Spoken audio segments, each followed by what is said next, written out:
25 avril 1923. La divine volonté est la voie royale qui mène à la sainteté de la ressemblance avec le Créateur. Comme Louisa a pris le relais d'Adam, Dieu la place à la tête de tous et la titulaire de la joie et des biens qui ont été accordés à tous. J'étais en prière lorsque mon doux Jésus vint se placer près de moi afin de prier avec moi. Plus encore, son intelligence se réfléchissait dans la mienne et je priais avec la sienne. Sa voix faisait écho dans la mienne et je priais avec sa parole. Mais qui pourrait dire les effets illimités de cette prière? Plus tard, mon bien-aimé Jésus me dit: « Ma fille, j'ai voulu prier avec toi pour te renforcer dans ma volonté et te donner la grâce de t'amener devant la suprême majesté pour assister à l'acte de la création de l'homme. Comme nous l'avions comblé de tous les biens, que sa volonté était la nôtre et la nôtre la sienne, tout était harmonie entre lui et nous. Il prenait de nous tout ce qu'il voulait. Sainteté, sagesse, puissance, joie, etc. Il était notre prototype, notre portrait, notre heureux fils. Ainsi, au début de son existence, Adam connut une période durant laquelle il accomplit parfaitement le but pour lequel il avait été créé. Il réalisait ce que signifie vivre de la volonté de son Créateur. Et nous étions heureux, nous aussi, de voir nos actes reproduits à notre image. Mais quand il retira sa volonté de la nôtre, il se sépara de nous. Toutefois, ses premiers actes restèrent dans notre volonté, et la seule chose que j'attends de toi, c'est que tu entres dans notre volonté, afin de prendre le relais d'Adam, ce qui te permettra de recréer en toi toutes les harmonies qu'il a brisées. Et puisque cette première personne humaine créée par nous et placée à la tête de toute la famille humaine a transmis le malheur à tous en se retirant de notre volonté, nous te constituons, toi, qui prends son relais, la première de tous, et par conséquent, la titulaire du bonheur et des biens qui étaient destinés à tous, si tous avaient vécu dans notre volonté. Et moi, mon Jésus, comment cela peut-il se faire?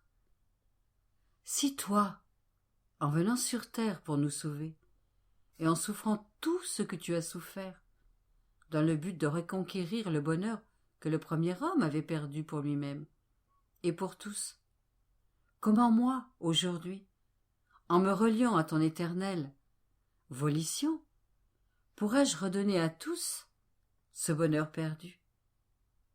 Et Jésus, ma fille, toutes les époques sont dans ma main. Je donne à qui je veux, et j'ai recours à qui je veux.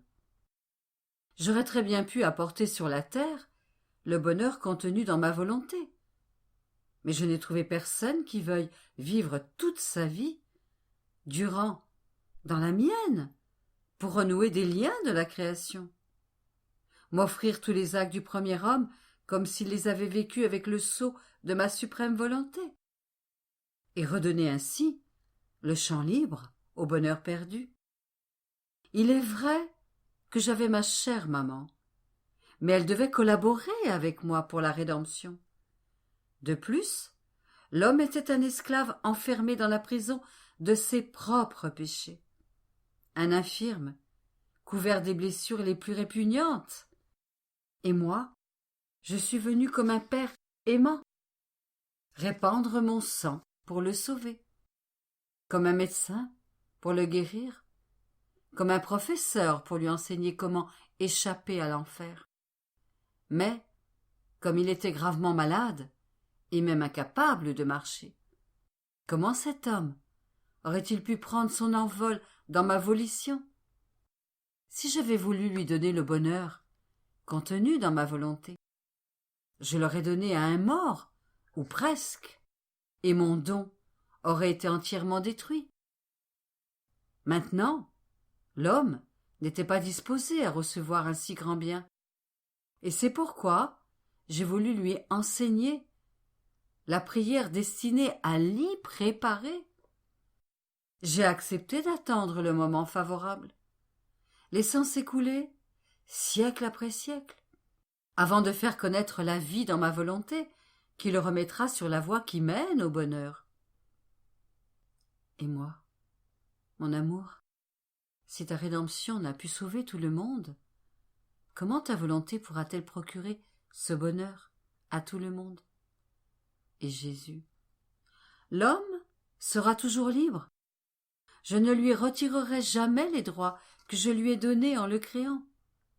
Seulement, dans la rédemption, je suis venu lui ouvrir des avenues, des sentiers et des raccourcis pour lui faciliter l'accès au salut et à la sainteté, tandis qu'avec ma volonté, je viens paver la voie royale et directe qui mène à la sainteté de la ressemblance avec le Créateur, et qui contient aussi le vrai bonheur.